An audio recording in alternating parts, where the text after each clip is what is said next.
When it comes to quality sleep, Ashley has you covered with top mattress brands at winning prices and with special financing options available. You can snooze now and pay later. Plus, your mattress purchase helps give the gift of better sleep to children in need and U.S. Special Operations Forces. Visit your local Ashley store or shop online today and make every snooze count. Financing is subject to credit approval. See store or ashley.com for details. Dreaming of overseas adventures or connecting more deeply with family from afar? Rosetta Stone bridges the language gap. I've tried others, but Rosetta Stone's immersive lessons and voice feedback technology are game changers. Dive into 25 languages by learning intuitively, just like when you were a kid. And here's the holiday sparkle. Grab a lifetime membership now and save 50%.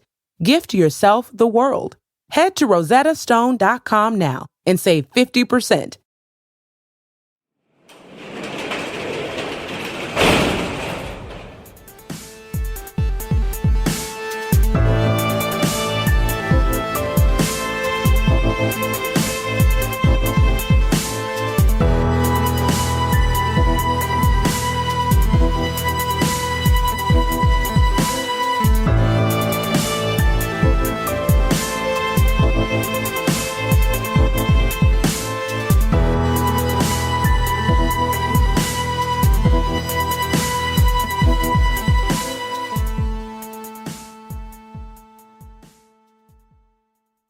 Welcome to True Crime Garage. Wherever you are, whatever you are doing, thanks for listening. I'm your host, Nick, and with me, as always, is a man that gets more done before midnight than most do in a day.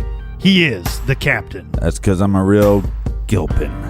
It's good to be seen, and it's good to see you. Thanks for listening. Thanks for telling a friend.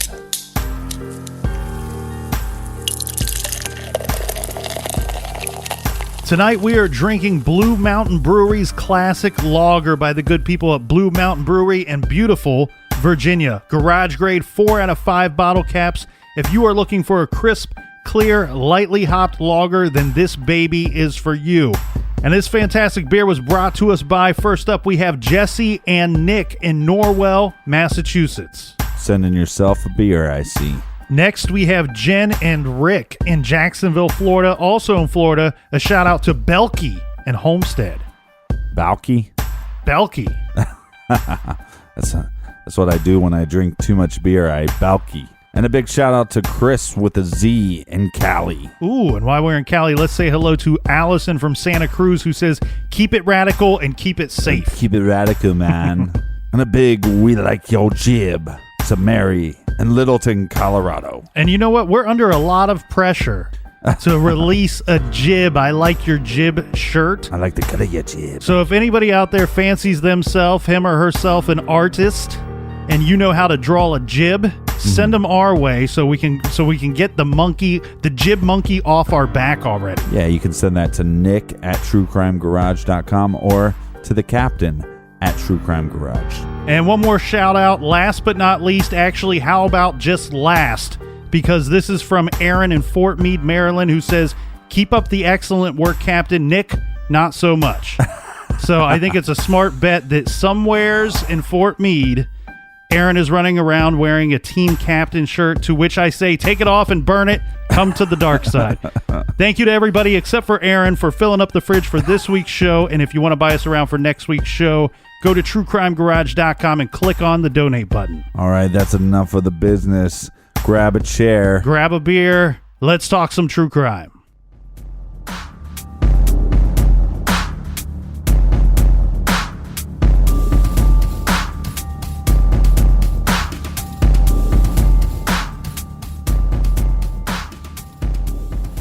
Brandon Billings had been found dead in his pickup truck. He had been shot to death, and he was found around 2:30 p.m. on October 6th, 2002, just a day after his 18th birthday. The young man was not known to have any enemies at all, nor thought to be involved in any criminal activity. Brandon's parents, Kyle and Sherry Billings, still found themselves listening for the sound of Brandon's pickup truck pulling in the driveway even a month or so after his death. Yeah, and there was something too where the mother would be asleep, and as she'd be coming out of the sleep, she would think that she heard him talking. Yeah, his parents had said that it would have been easier if their son had died in a car accident or from something like cancer, that at least would be understandable, something that they could understand. What they could not understand is why somebody would kill Brandon. Sherry said whoever did this is a coward to shoot him from behind. A coward then and a coward now, not brave enough to admit what they have done. She and Kyle always believed that the killer was someone Brandon knew, although not very well. Mm-hmm. They worried that the killer might be somebody that they had seen since the slaying in the store or maybe on the street, someone that they had seen in person maybe up to like 20 times. They stated that Brandon was the type of person that would walk away from any type of trouble, and he was nothing but a big, gentle giant that did not deserve to die. Yeah, but sometimes you can't walk away. Sometimes the fight comes to you and you have to defend yourself. Mm-hmm. Well, and that leaves us with a lot of questions as to why Brandon was in the area where he was found. Who would have came after him if he had no enemies? When you look at this, from everything I can tell, from people he went to school with, from his family and friends, from people that lived in the area, there seemed no reason for him to be in any type of altercation that would have led to his death, would have led to him being found shot to death in his vehicle. Yeah, but what were his... I mean, do we have anybody that he was friends with that have any explanation why he was out that late or where possibly he was heading to? We have no information regarding that. And that's what's so confusing here with this case. Why was he not heading home? Why was he by himself at 3:40 in the morning? Right. Why was the seatbelt cut? Why was the shirt placed above his head? 6 months after Brandon's death, police still had no motive and no suspect. The reward fund had grown to nearly $14,000. Remind you, this was one that friends and family had to put together themselves. They had to fundraise for this reward fund. The week before the senior class photo at Brandon's high school, Brandon's parents held a brief meeting with the senior class to thank them for being friends in both life and death with Brandon. The family gave thank you cards and senior photos of Brandon to each member of the graduating class and all of his football teammates. Mm-hmm. Each card contained a short message inside from the family that said, "A kind word for everyone, a stranger never met, always a friendly handshake, on that you could bet.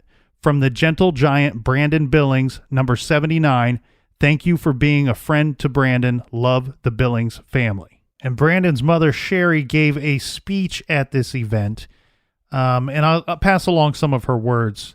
She said that our Brandon should be here among all of you, but due to someone who didn't think his life was worth living, he won't be here with us. Please be careful and know who your dearest friends are, because Brandon's killer could have been someone he knew very well. So we have the start of the investigation and we have the autopsy, but where do we go from here? Well, this point leads us to about the 1-year anniversary of Brandon's death. And at this point in the investigation, Captain, the police said on record that they have about 3 or 4 individuals that they were, quote unquote, looking at. The police were convinced that all it would take to solve this crime is for one person to come forward, one person to say the right thing. Yeah. More than that, more than hard evidence, that would be what would crack the case. When you hear the police say that, they're looking for a tip. And they might have 3 or 4 individuals that they are, quote unquote, looking at. That to me means that they got some people that that are on their radar that they've not ruled out, but they also don't have anything. Right. That's what I'm basically saying. It's a lot of words saying we have nothing. Please someone call and give us the information that we need. Thankfully, the family and friends were the ones that were able to get together and put together this reward money to maybe drum up somebody's, like you said, you're a dirtbag if you need money to call in the tip. But sometimes that happens. Mm-hmm. 5 years later, wow. we're gonna have to keep fast forward. We're gonna have to fast forward to move Jump along in the through DeLorean because there's a lot to cover here. But 5 years later, in October of 2007, the sheriff said the case was not a dead issue. that they work on the case of Brandon Billings all the time. In fact, he says at this time on the 5-year anniversary, we have one investigator that is currently running down a tip right now. Every call that comes through and every tip that has been called in, we run and we work it very hard to the end. Well, the Billings family held an event at a local park there. And Brandon's mom, Sherry, called this her son's birthday in heaven celebration. This, of course, was a very nice to do, but the other thing here is the Billings family is also using this moment to point out some things that have bothered them regarding the investigation into their son's death. Okay. In the years since Brandon's death, his parents hoped that the case would be solved. You know, where their hope was had now turned to frustration with the sheriff's department and its handling of the investigation. Mm-hmm. At the event, Sherry pointed out that she would endorse the man running against the current sheriff in the upcoming election. Talking to the local newspaper, Sherry was quick to point out her endorsement. And talking to the crowd there, she said, "Something's not right, folks. We have to suffer it every day, maybe because of mistakes that the sheriff's department has made." Responding to this, the sheriff told the local media that his department had investigated the killing to the best of its ability, pointing out that they had 2 investigators, all of the sheriff's office, 3 special agents from the state police, and all agencies in surrounding cities and counties assisting in the case early on. So there was no shortage of people working this case as far as the sheriff's concerned. Right, but then the rumor mills start in this small town because you have no leads, basically. You have a sheriff's department that you feel is inadequate, or why aren't they solving this? And this is kind of when this small town starts talking about the conspiracy of maybe Brandon stumbled upon something he wasn't supposed to, and maybe this was done by the hands of the law. Well, Sherry Billings felt that the FBI should have been called in to help with the case. In response to this, the sheriff stated that the FBI does not investigate murders. He talked to them, and they did offer any assistance in lab work and things like that. Now, in November of 2007, after the election, there was a new sheriff in town, and along with that, the new position that he inherited, he also inherited the Brandon Billings murder investigation. Well, now there's a new sheriff in town. So what's he going to do with it? Well, you know what? The other thing I want to point out here too, Captain, is... So there's a new sheriff in town. Is, you know, what happens with these parents when their son or daughter is taken from them or killed and the case is not solved, they get interviewed by the newspapers come calling, the local news media comes calling around the anniversary every year and wants to get their reaction to why the case isn't solved. How do you feel about this? You know, your poor son, your poor daughter.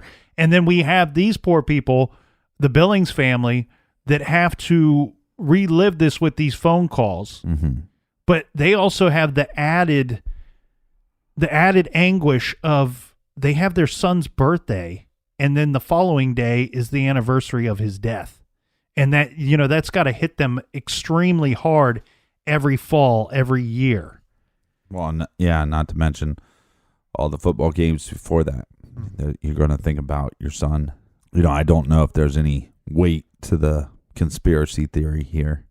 Yeah, I couldn't get any information as to how that tied in. I really feel like it's just a rumor situation where we just have a situation where because there was no leads, because the investigation seems to be going nowhere, that you're almost left with that conclusion at some point. Well, one of the things that we talked about was his seatbelt was cut. Mm-hmm. Never seen that ever before in a crime that I know of. Right. Person's seatbelt being cut, like that doesn't make a lot of sense at all. But then we brought up a point that the EMT was there first. Well, let's think about this. And you bring up a good point because like you and I discussed with this seatbelt and the confusing way that the crime scene itself is described to us in media reports, there's a couple things that I'm thinking of here. One, we may have a situation where, like you said, the EMT could have cut that seatbelt from Brandon. You always have a situation. And we know that the officer said that when he arrived, the first responding officer said that when he got there, the EMT was already there. Right. We also see where later possible evidence is trampled over with the footprint near the vehicle. Right, which is suspicious. Yeah, so makes you wonder, hey, did EMT cut that seatbelt and it actually has nothing to do with the crime itself? It just wasn't reported back to the police officers? Right. Shoddy work, though. The other thing that I want to think about, too, is if you don't have any leads and you can't find the murder weapon, you have to hold a lot of that stuff at the crime scene secret to yourself. You have to hold that to yourself because there might be things about specific details about that crime scene that maybe only the killer would know. And some of those things already came out in the media. Yeah. We know that the wallet was missing. We know that the ID was thrown in the water. Those things are already out. So that's why I think we have this other information that's kind of reported loosey-goosey in a way that they might be holding some of that information back, because I think what probably happened is that the EMT arriving first on the scene may have thought that they were arriving at a car accident, some kind of car fatality. And they get there and they learn very quickly that that is not the case. We also have the strange mention of his shirt, of Brandon's shirt being pulled up over his head. Yeah. That also seems strange because we have two witnesses that arrived, or one who found the body and another officer who's one of the first people on the scene saying that I saw what looked to be bullet wounds behind the ear. Right, but you could have the shirt over just his face. Mm-hmm. And then I'd wonder, as far as Ricky Stewart goes, like, did he happen to pull the shirt over his face for whatever reason? Like, because that he passed on? I don't know. Like, it just seems a little sketchy to me. Well, here's the thing. The rumor mill was going so rampant that in 2008, it made the papers to the point where they had to interview the Commonwealth attorney, the Grayson Commonwealth attorney, because there was rumors going around that they had finally had a person of interest in the case. It had been named a person of interest in the cold case. Right. But so 6 years later, they addressed the rumors stating that the investigation into Brandon Billings' murder is continuing, although no persons of interest have been identified. Both the Commonwealth Attorney's Office and the Sheriff's Office continue to extend their support to the Billings family.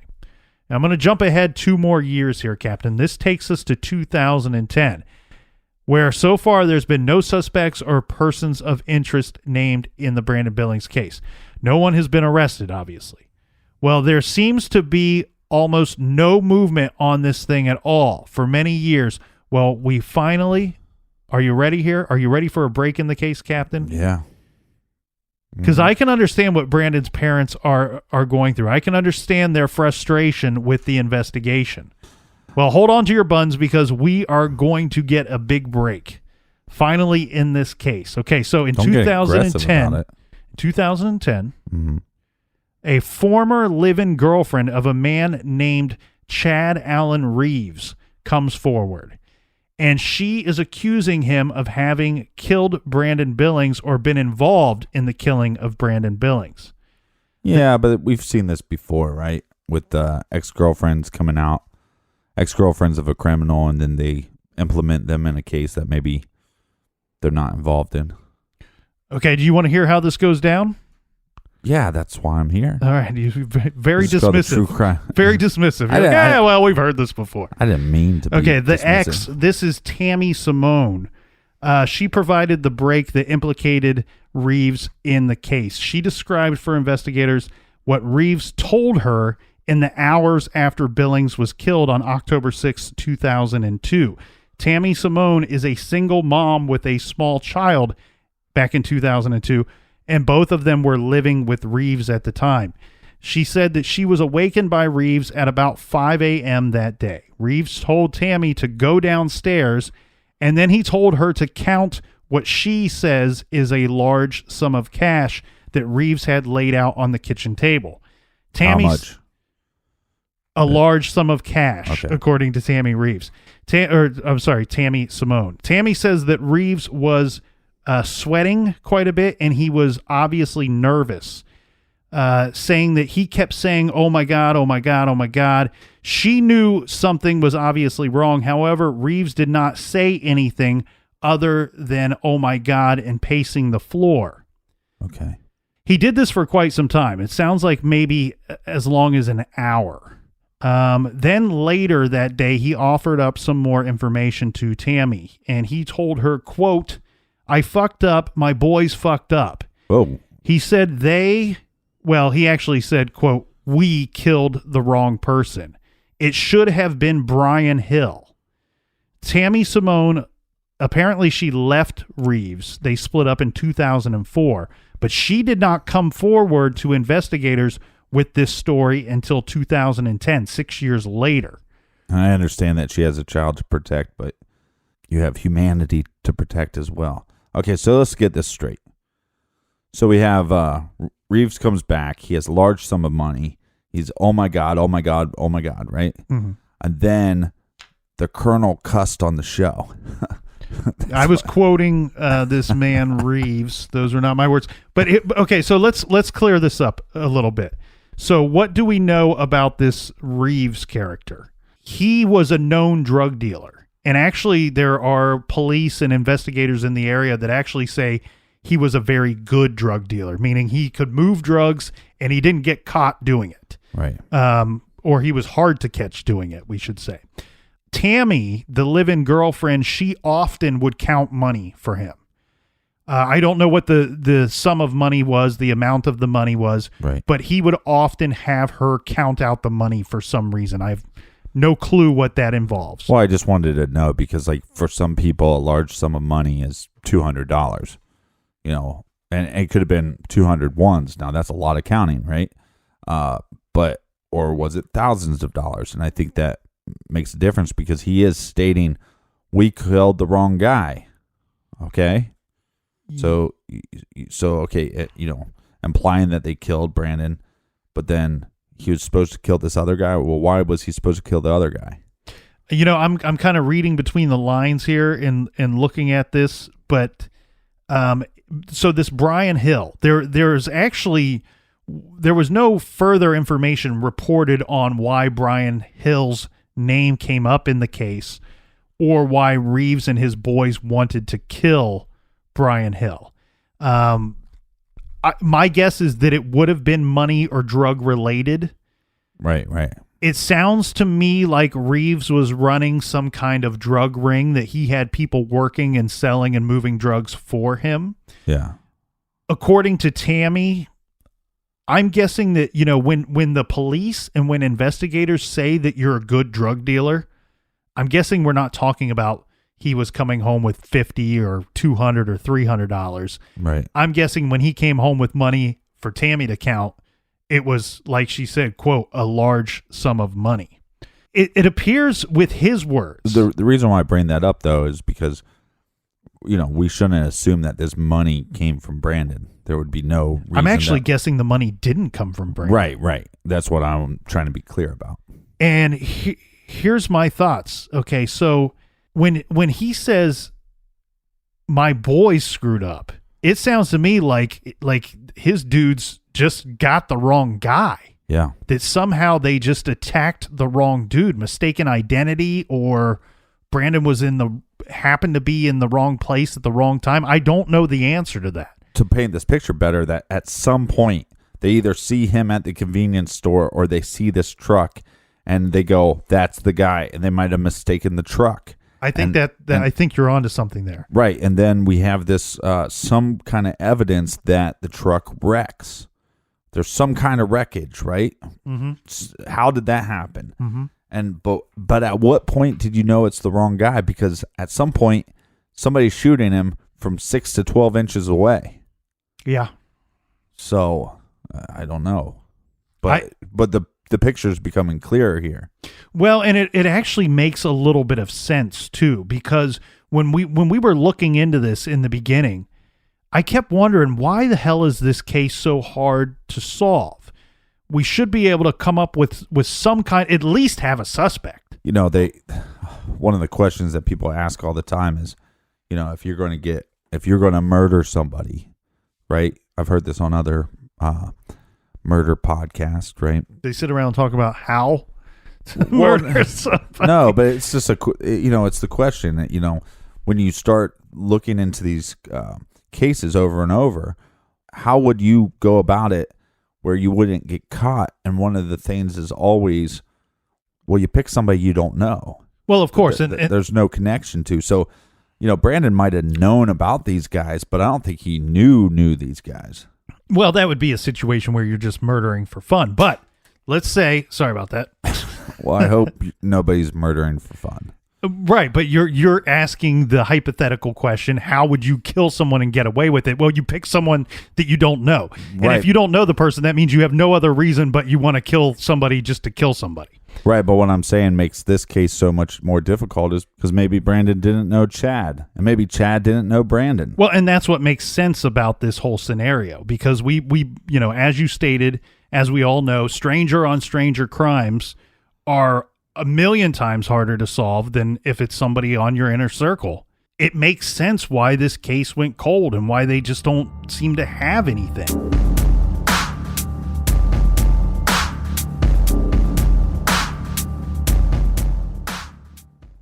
This show is sponsored by BetterHelp. Do you look forward to the holidays? Maybe you struggle with seasonal blues. This time of year can be a lot, and it's natural to feel some sadness or even anxiety about it. But adding something new and positive to your life can counteract some of those feelings. Therapy can be a bright spot, something to look forward to make you feel grounded, and to give you the tools to manage everything going on. If you're thinking of starting therapy, give BetterHelp a try. It's entirely online, designed to be convenient, flexible, and suited to your schedule. Just fill out a brief questionnaire to get matched with a licensed therapist and switch therapists at any time for no additional charge. Find your bright spot this season with BetterHelp. Visit BetterHelp.com/garage today to get 10% off your first month. That's BetterHelp, HELP.com/garage. Dreaming of overseas adventures or connecting more deeply with family from afar? Rosetta Stone bridges the language gap. I've tried others, but Rosetta Stone's immersive lessons and voice feedback technology are game changers. Dive into 25 languages by learning intuitively, just like when you were a kid. And here's the holiday sparkle. Grab a lifetime membership now and save 50%. Gift yourself the world. Head to rosettastone.com now and save 50%. You can start your day off right when you find a professional on Angie to get your plumbing right first. Connect with skilled professionals to get all your home projects done well. Visit Angie.com. You can do this when you Angie that.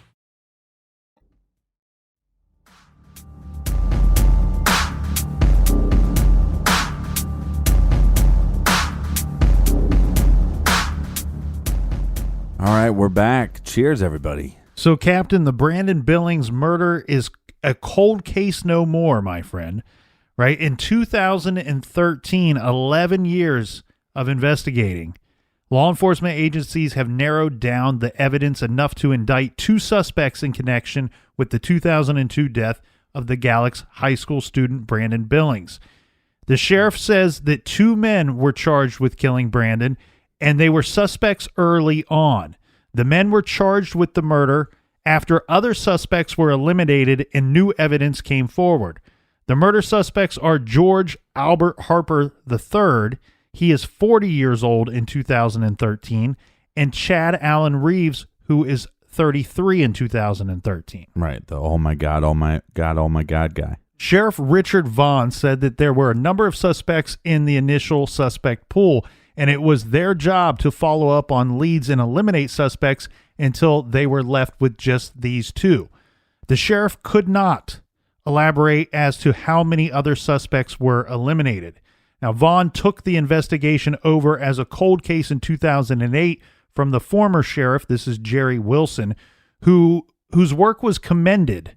Vaughn said, "We appreciate what Sheriff Jerry Wilson and the previous administration had done on the case. We picked it up where they had left off, spent thousands of hours on that, and we were able to gain additional information."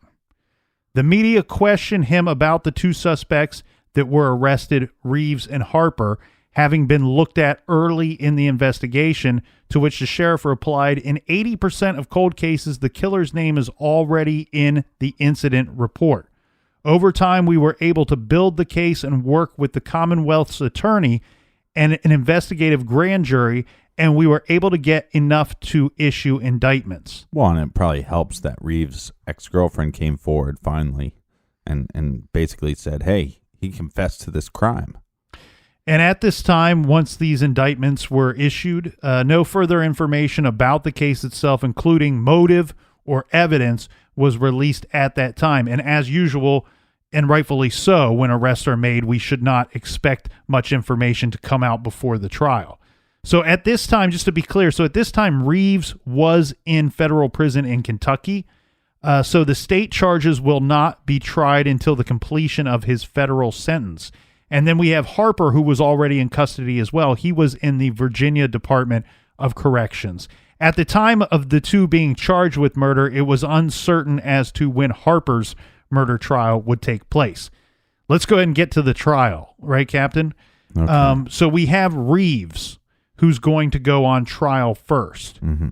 The prosecution opened up the trial. So early testimony showed that Reeves and Harper were both drug dealers, although no direct connection between the two defendants was established early in the trial. The prosecutor, this is kind of a kick in the gut right here for everybody. Well, better than kicking the balls. The prosecutor stated there's no compelling physical evidence pointing at Reeves. You'll see that none of it points to the defendant, but none of it points to anyone else. He also acknowledged that the crime scene photos and the autopsy did not fully explain what had happened. Okay. You got that, right? They opened up the trial basically saying there's no evidence directly connecting the defendant, the man that we are trying for this murder. We have no evidence directly connecting him to this murder. Okay, well, first of all, if there is no direct evidence, don't have your opening be that. Right. Hey, by the way, that's like going into the locker room, with your football team saying, hey, guys, I'm just going to let you know there's no way we can win today. You know what I mean? Like, that's basically what they said. They basically lost the argument right away. Hey, just to let you know, there is no evidence. Yeah, I question that move too. My thought is that they must have been sitting around for hours going, once we get done presenting our case, the jury's going to go, well, there was no evidence directly connecting this guy. So right. I think they thought maybe their best plan of attack was to point that out and state that, you know what, it's not going to point to anybody else either. So we need you to make a couple leaps for us, connecting him to the case. The problem with that is we have a situation where you have to convict him beyond a reasonable doubt. Yeah. Well, maybe don't try the case until you have enough evidence. Yeah. So let's talk about some things that were brought up at the trial. Nothing. They basically stood up and said, we have nothing. And then they sat down. Okay, well, the investigation's timeline, we were right, Captain, suggested that the slaying likely occurred soon after Billings had arrived at the scene where he was found. The timeline was based on video showing him having left the Galax convenience store at 3:40 a.m. Right. And then we have Barkley, the guy that's camping with his wife, hearing the shots at 4 a.m. So they pointed out that there was no possibility of extra time involved. Right. This was one of the lead investigators, Hyatt. He also testified about leads that were chased down in the case, including identifying and locating two men seen on video chatting with Brandon Billings while eating at the Galax store. I guess these guys were tracked down to a rodeo in North Carolina. They said that they had departed the store at the same time that Brandon Billings said that he was heading home. Right. I guess Billings told them that he was heading home. Hyatt also pointed out that a number of .38 caliber firearms were sent to the state crime lab for analysis, but no hits resulted in the 11 years of investigating this murder case. So still nothing, right? Well, while we're on the investigation's timeline, I do want to point out that Todd Perkins, another investigator, he was called. And he was questioned as to how long the drive would be for Brandon Billings to get from the convenience store to the area where his truck was later found. And Todd Perkins stated that if you're traveling, going the speed limit with the expected amount of traffic, which would be, I would guess would be damn near none at almost 4 a.m, that it would have taken Brandon Billings approximately 13 minutes to get to that location. So they're right to say that he would have been attacked shortly after having arrived. Mm-hmm. That's roughly within 7 minutes of the time that shots were fired. So let's get to, I want to talk about the star witness. Remember Tammy Simone? She's the ex-girlfriend of Chad Reeves. Yeah. Let's get to, I'm going to give you the shortened version of her testimony. She was on the stand longer than anybody else during this trial. Because that's all they had. Well, I guess she started living with Chad Reeves when she was 21. This is back in 2001. And we know that she left him in 2004. Simone's testimony painted a picture of a boyfriend who, after she moved in with, he spoiled her. And he spoiled her son as well. This came with things like new cars, vacations, lots of gifts. Drug money. Mm-hmm. She never suspected her son to have been abused by Chad Reeves. Never suspected any abuse. Mm-hmm. However, according to Simone, Reeves was a very paranoid and controlling person regarding her behavior, including forcing her to take drug tests weekly to make sure that she was clean. Okay. And having her followed. Okay, so he sells drugs, but he wants to make sure that she's clean. So much that he's going to have her take a piss test. Yeah. Interesting. And according to her testimony, having her followed and recorded by others to make sure she wasn't doing anything behind his back. She said that the two of them did have some physical altercations. She said that Chad Reeves basically slept all day until about 3 or 4 in the afternoon. He would get up and he would leave in the evening and he would come home the next morning. She said not every day, but about 70% of the time. Simone related a story of being woken up by him early that morning, the morning in question by Reeves. Remember, he got her out of bed and told her to go down to the kitchen. This is where she counted what is being called in court a fresh stack of cash. Some Skrilla. Said that Reeves was more odd than he had ever been before. I love all these losers, these odd losers that have girlfriends. The paranoid guy that's following you. Well, that's making you piss in a cup and...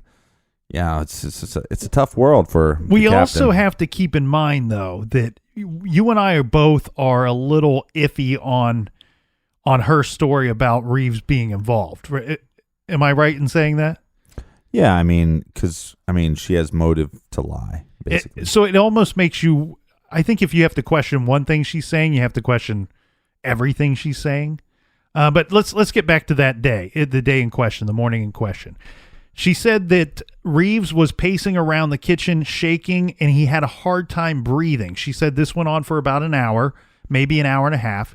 She said he kept repeating himself throughout that time. Additionally, she said he stood in the doorway and he said Brandon Billings' name over and over again.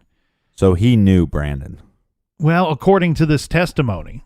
Right. If he didn't know him before Brandon was killed, he certainly knew his name after he had been killed. Right, but we do have evidence that somebody went through his wallet. So even if they didn't know him, he could have seen that driver's license. And that driver's license could be haunting him. And he's sitting there going, but again, we're talking about a guy that's named Kyle Brandon Billings. Mm-hmm. So I think this shows some evidence that Chad would have known who he was. Because if this story is true and he's saying Brandon Billings, you would have to know him enough to know that he goes by Brandon Billings and not Kyle Brandon Billings. Right. Or Tammy having read Brandon's name in the newspaper countless times regarding the cold case. You know, she didn't come forward with her story until 2010, 8 years after Brandon's death, 5 years after Reeves had went to prison on drug charges. She said that part of this was because she was afraid.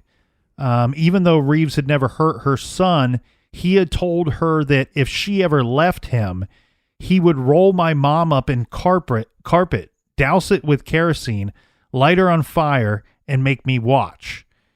He said he would make the people I love disappear like Brandon Billings, and even threatened to have her son taken away to Mexico.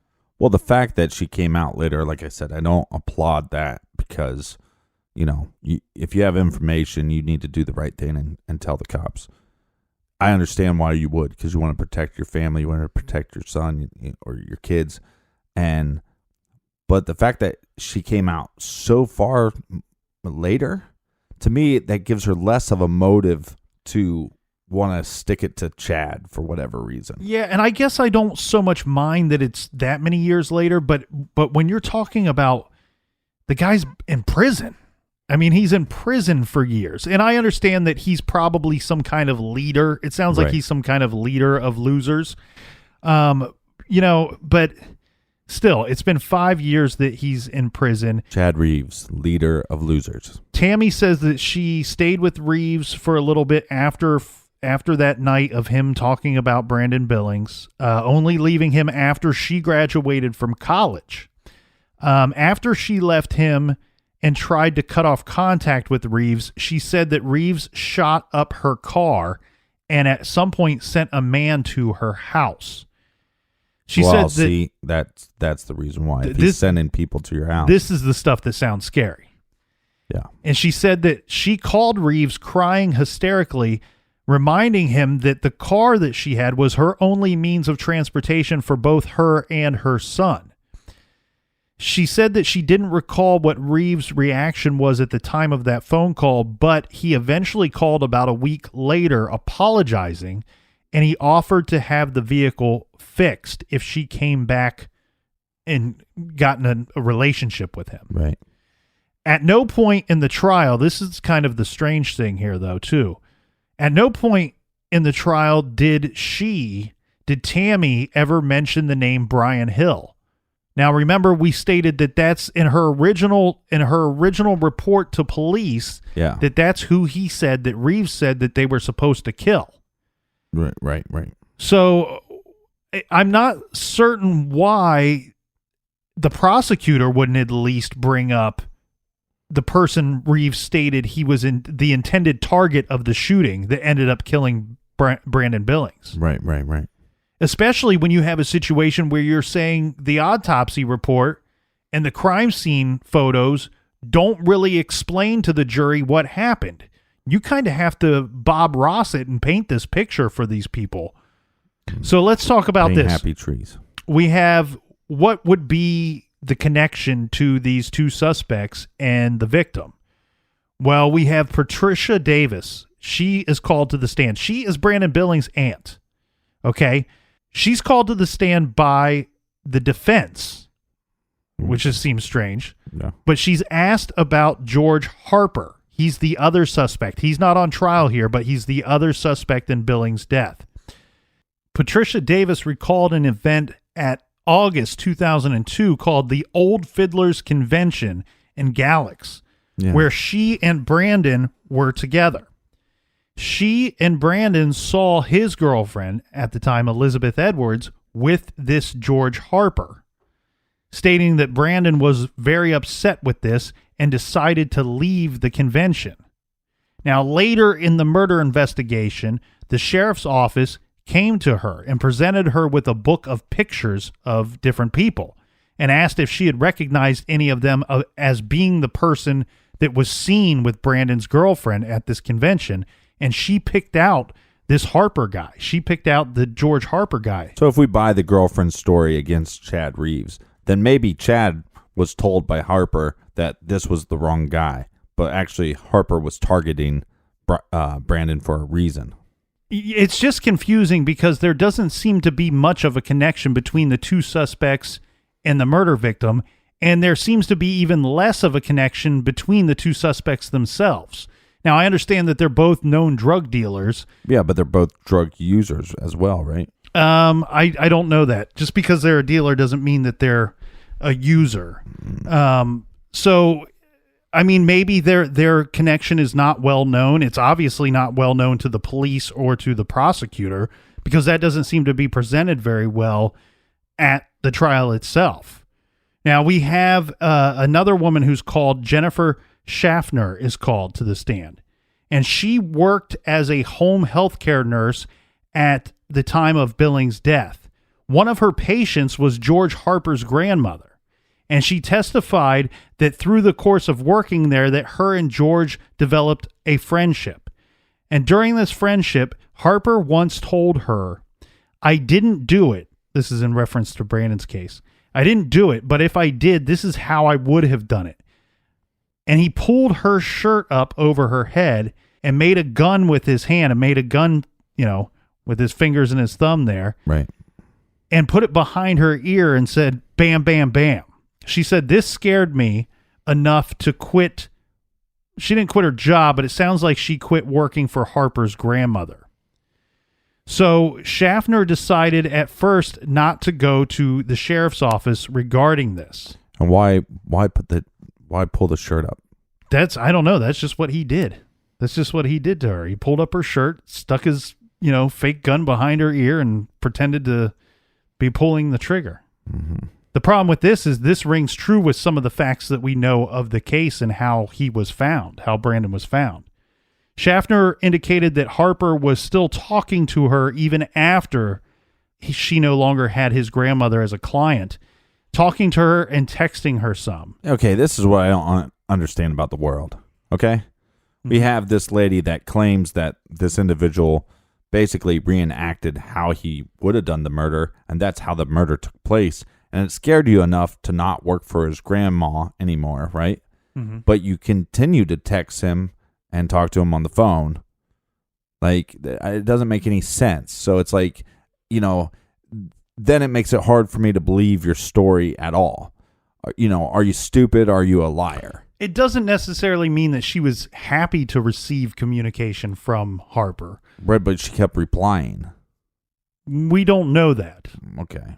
We don't know that because the only other part of her testimony that talks about her having contact with him after that particular incident is a situation where he told her, and I'm not certain if this was in person or if it was via text, but he told her, "I wish people would not talk about me murdering my friend. I didn't do it." She did respond to him, whether it be in person or via text, by saying, "I told him if he didn't want people to talk about it, then he should probably not talk about it anymore himself." Okay. So I'm sorry. I apologize for going off on her. No, you're fine. You're fine. It's not clear, but it sounds to me like there's a possibility that he may have just tried to continue talking to her. Yeah. And he would have had her phone number, I'm guessing, because she was looking after his grandmother at some point. So let's talk about the defense. The defense has some pretty good arguments here.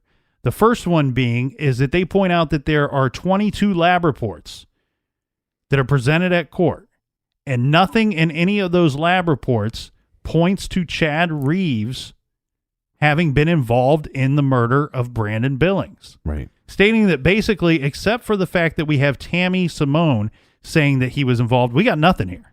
We got nothing. Well, right. And the prosecution already said that at the beginning.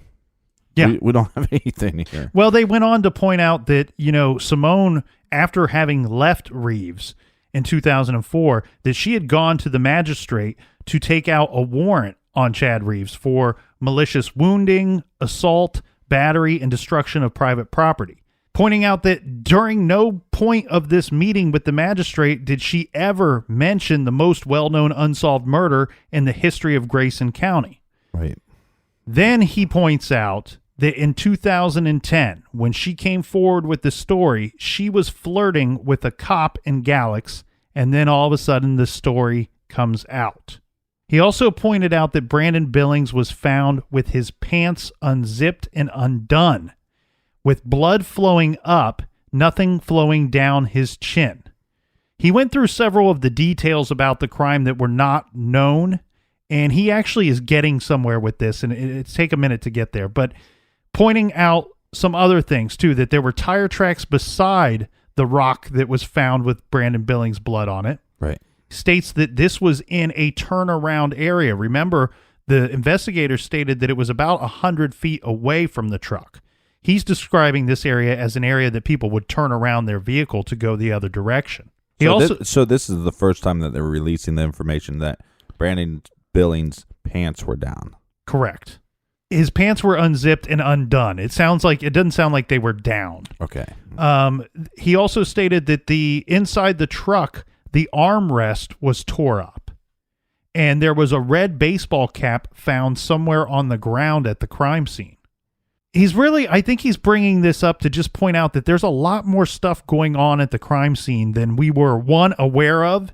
Right. And two, this might point to somebody possibly having been in the truck with Brandon before he was killed. Yeah. He also stated that that when Brandon's truck hit the creek, at least one wheel was spinning in the mud. So they had some kind of evidence of this, and that did I state that the keys were found in the ignition of the truck? No. Oh, and here's an answer to your question. The truck was in neutral. He also stated that there was blood down the driver's side door, with the door partly open and Billings hanging through the window.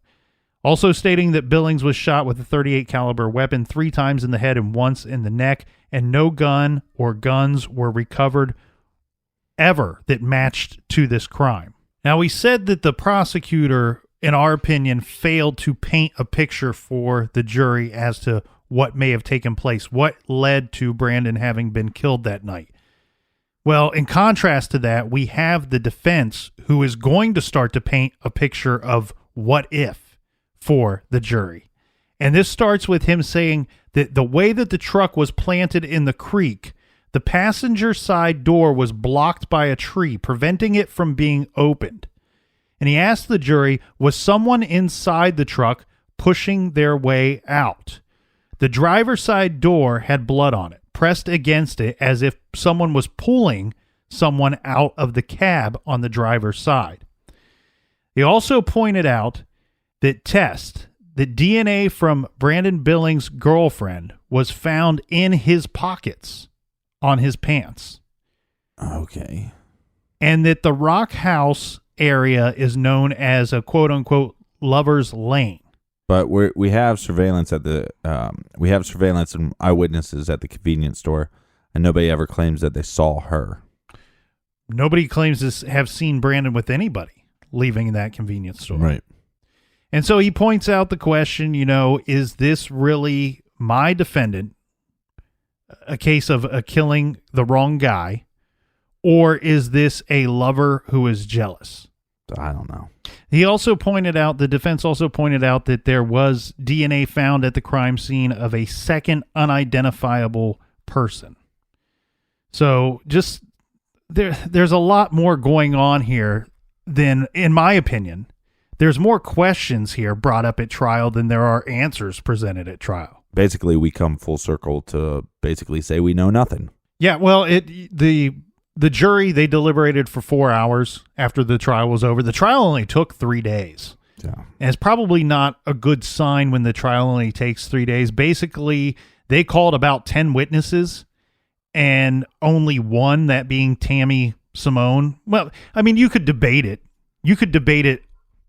But it looks, as far as Reeves goes, he's the guy on trial. Right. We talked a lot about Harper, but Reeves is actually the guy on trial. And other than Tammy, none of these 10 witnesses make any connection between this suspect and Brandon Billings.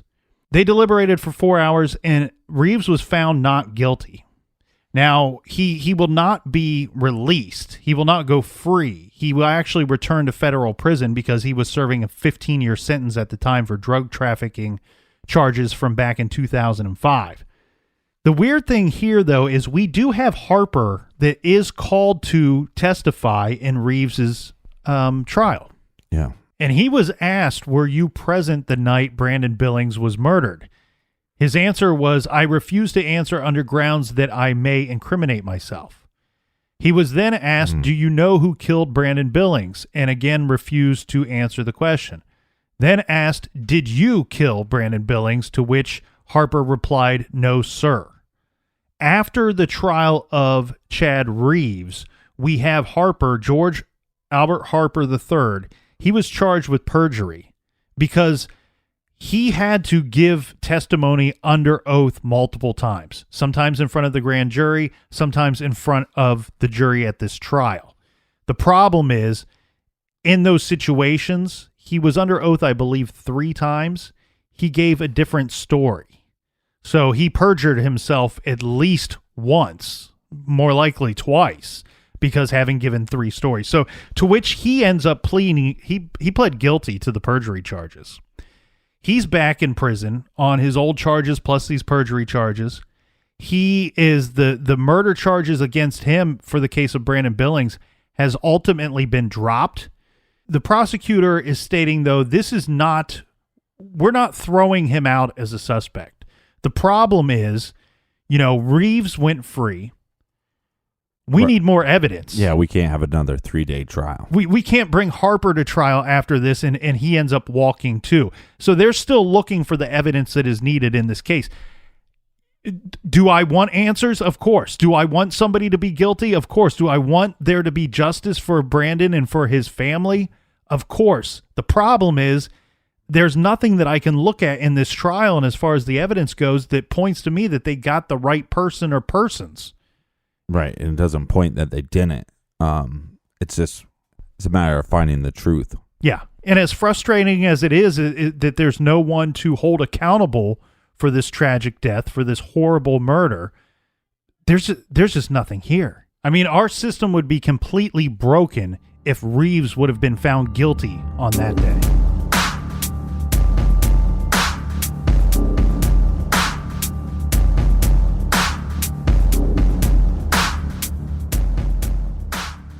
Do we have a recommended reading for this week? Yes, everybody check out the Dominici affair. This is an engrossing investigation of the multiple murder of 3 English tourists in the French countryside back in the 1950s.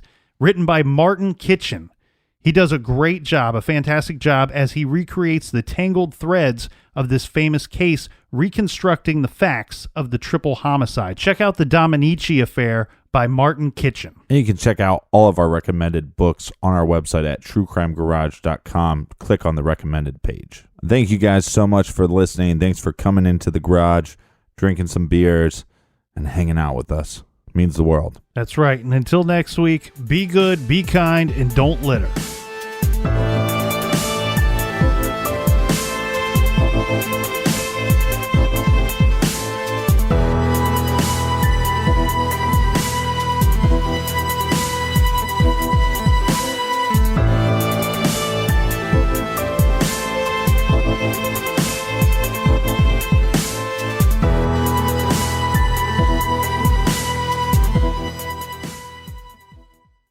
Angie's List is now Angie, and we've heard a lot of theories about why. I thought it was an eco move. Fewer words, less paper. No, it was so you could say it faster. No, it's to be more iconic. Must be a tech thing. But those aren't quite right. It's because now you can compare upfront prices, book a service instantly, and even get your project handled from start to finish. Sounds easy. It is, and it makes us so much more than just a list. Get started at Angie.com. That's ANGI, or download the app today.